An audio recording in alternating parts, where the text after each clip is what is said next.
Bonjour à tous et bienvenue sur votre chaîne YouTube La Société en Jeu. Donc le jeu que je vais vous présenter aujourd'hui c'est Santorini. Santorini c'est un jeu qui est sorti il y a déjà 2 ans, peut-être 2 ans et demi, mais bon, 2 ans. Alors il est sorti une première fois, il avait très bien marché et du coup il s'est retrouvé très rapidement en rupture de stock. Et du coup il est ressorti, enfin l'éditeur l'a réédité, du coup il est sorti de la rupture de stock il y a très peu de temps, il y a peut-être un ou 2 mois, et du coup il est de nouveau disponible. Donc important à dire que si vous cherchez Santorini, dépêchez-vous, c'est vraiment souvent des exemplaires limités. Santorini c'est un jeu qui se joue de 2 à 4 joueurs, pour des joueurs de 8 ans et plus, et comptez des parties de 25 ou 30 minutes. Donc c'est un jeu édité par Roxley. Santorini, c'est un jeu abstrait. C'est un jeu abstrait de placement et placement combinatoire avec une petite touche de tactique. Comment dire, une touche de tactique, mais qui n'est pas obligatoire en fonction si jouer avec la variante ou non. Je vais vous montrer. Moi, j'adore Santorini, un de mes jeux abstraits préférés. Du coup, le jeu se compose en fait de plusieurs choses. Nous avons des cartes de divinité. Déjà, j'adore les graphismes. On est vraiment sur des niveau des cartes. On a toutes les divinités grecques, possibles, imaginables. Atlas, Aphrodite, Morpheus. Voilà, on en a plein. Poséidon, on a Zeus. Enfin bon, bref, on a Arès. Bref, tout ce qu'on peut imaginer et voilà. Toutes les plus belles créatures possibles et inimaginables. Nous avons tout un tas de pièces plastiques. Voilà, des pièces plastiques qui vont nous permettre de faire des constructions d'étages, puisque le but en fait étant de faire des tours les plus grandes, c'est-à-dire des tours qui vont jusqu'à 3 étages, et notre but sera d'emmener notre ouvrier au 3e étage. Donc on va d'abord installer le plateau. Le plateau se compose d'une base et d'un terrain. Donc, tout d'abord, on pose le socle et on a juste à le clipser en fait. Voilà, comme ceci. Voilà. Vous entendez des clacs, vous entendez un clac, c'est tout bon. Vous avez en fait des petites figurines. Donc le jeu se joue de 2 à 4 joueurs. Il y a 6 figurines. Donc en fonction du nombre de joueurs que vous êtes, vous ne jouez pas avec le même nombre de figurines. Si vous êtes 2, chaque joueur va prendre 2 personnages. Si vous êtes 3, pareil, 2 personnages. Si vous êtes 4, là c'est un personnage. J'en déduis que si on est 5 ou 6, on pourra aussi jouer avec un personnage de chaque. Après, je pense qu'effectivement c'est peut-être pas les... C'est un peu complexe, parce que du coup ça fait beaucoup de personnages en même temps et ça rallonge un peu la durée de jeu. Voilà, donc c'est vrai qu'ils ont mis un jeu de 2 à 4 joueurs et je pense qu'effectivement c'est mieux. 5 ou 6 ça commence à faire beaucoup. J'ai oublié de présenter également la petite coupole que je vais vous présenter tout de suite après. Donc chaque joueur va, partons du principe que nous sommes 2, donc chaque joueur va choisir sa couleur. Donc on a les gris, les blancs, les bleus. Bon, c'est dommage qu'ils n'ont pas mis des couleurs un petit peu plus flashy, parce que du coup, déjà le blanc et le gris ils se ressemblent un peu. Le bleu, voilà, j'aurais bien mis un petit rouge, un petit jaune, bon bref, c'est pas grave. Chaque joueur va donc tout d'abord poser ses ouvriers. Donc, je vais poser, le joueur A pose son premier ouvrier, le joueur B, le joueur A repose un ouvrier et le joueur B en repose un. Voilà. Comment se joue Santorini? C'est super simple, tactique et simple à la fois. Nous avons en fait des constructions. Nous avons en fait des constructions d'étages qui vont en fait augmenter en fait en termes de taille. On va commencer avec un premier étage. Lorsque notre tour commence, on choisit un des ouvriers, partant que je suis le joueur A, et je peux le déplacer où je veux du moment que c'est une case qui le touche. Donc si je suis ici, je peux le bouger ici, je peux le jouer ici, ici, mais également en diagonale. Voilà, donc j'ai vraiment, en fait, voilà, si je suis au milieu, ça me fait un carré en fait. Je suis vraiment libre en termes de déplacement. Donc je vais bouger un de mes ouvriers et ensuite je vais pouvoir construire. Donc je vais pouvoir construire en fait avec des petites. Donc vous voyez, c'est des étages en plastique, voilà. Donc on est vraiment dans l'univers de Santorini, qui veut dire Santorin, donc Santorin qui est une île grecque. Donc on retrouve vraiment l'univers, voilà, tous les bâtiments blancs avec des petites coupoles bleues. On est vraiment dans l'univers. On va construire un premier étage, comme ceci. on a la possibilité, donc après le tour se termine, et du coup c'est aux autres joueurs qui vont pouvoir avancer un personnage et construire. On peut continuer à construire, voilà, j'avance mon personnage, je peux continuer à construire si je veux, des premiers étages, hein, où je veux, etc. On va avoir de toute façon beaucoup de premiers étages, hein, c'est vraiment la base du jeu. On a la possibilité de construire un deuxième étage. Voilà, les deuxièmes étages sont ici.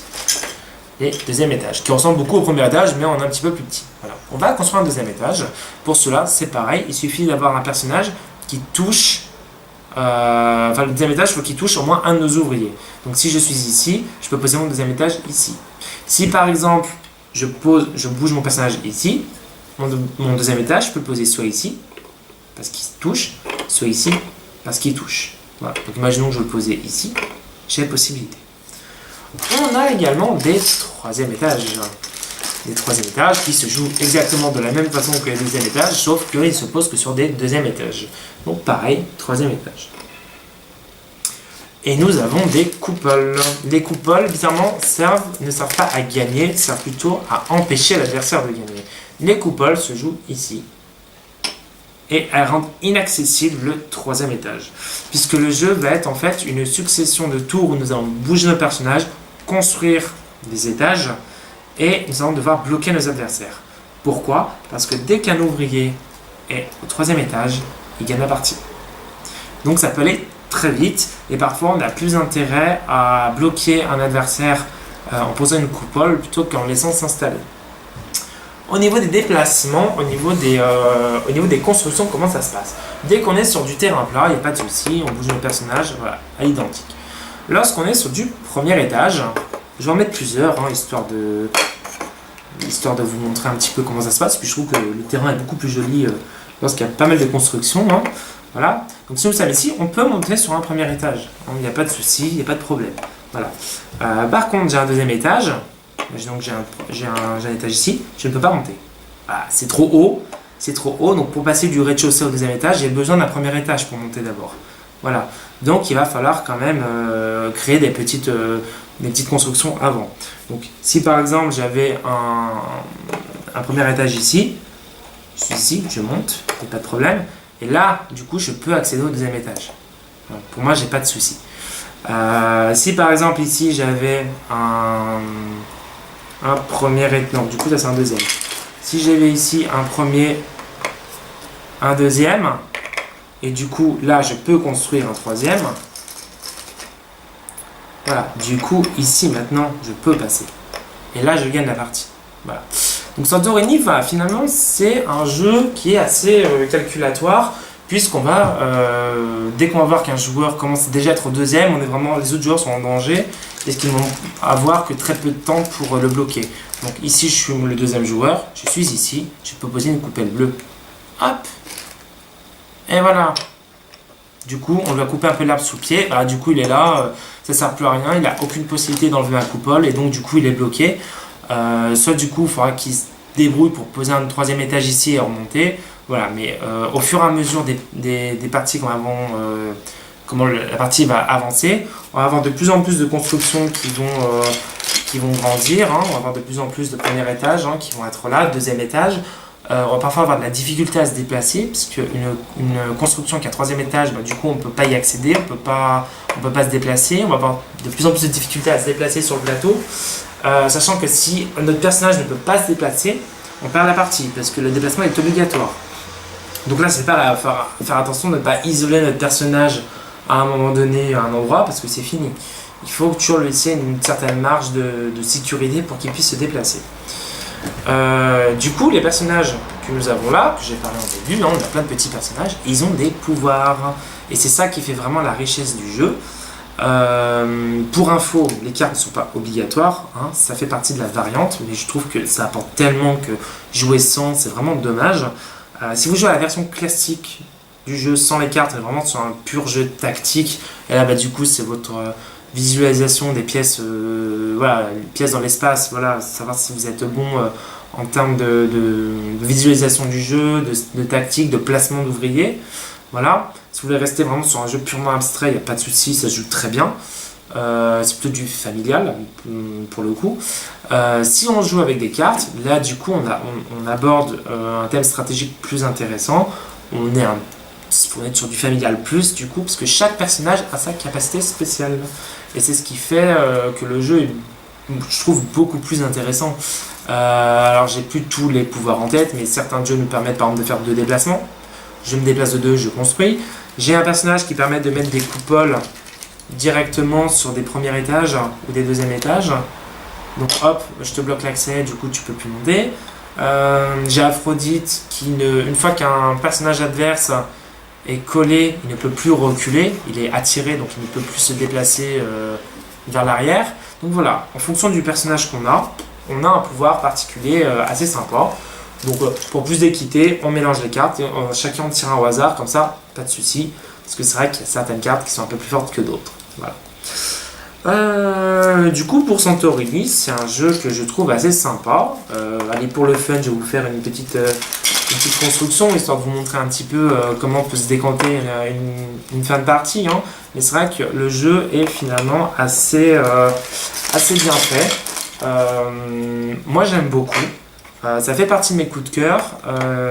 C'est un jeu qui a été beaucoup attendu par la plupart des joueurs, parce que du coup on se retrouve vraiment dans un jeu à la fois stratégique, tactique, abstrait malgré tout. Abstrait parce que du coup on n'a pas de hasard. Vous voyez, il n'y a pas de dés, il n'y a pas de cartes, ce n'est bon les cartes pouvoir, mais voilà, on n'a pas. Si on perd, c'est notre faute. À chaque fois que moi personnellement j'ai perdu un jeu, parce que bon, autant j'adore le jeu, autant je suis pas hyper bon, hein, j'avoue, j'ai souvent perdu. Malgré tout, c'est un jeu qui est excellent.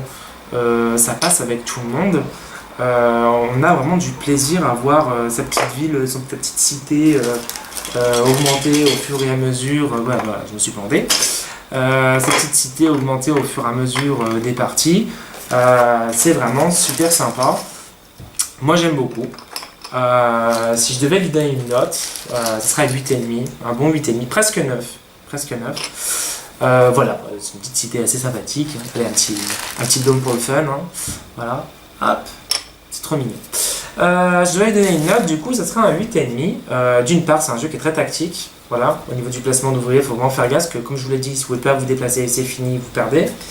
Le matériel est de qualité. Alors, c'est vrai que c'est bizarre de dire ça parce que du coup, les pièces sont en plastique, hein, on n'est pas sur du bois. Mais malgré tout, je les trouve tellement jolies et tellement sympa à manipuler. Donc le matériel est vraiment sympa. Les cartes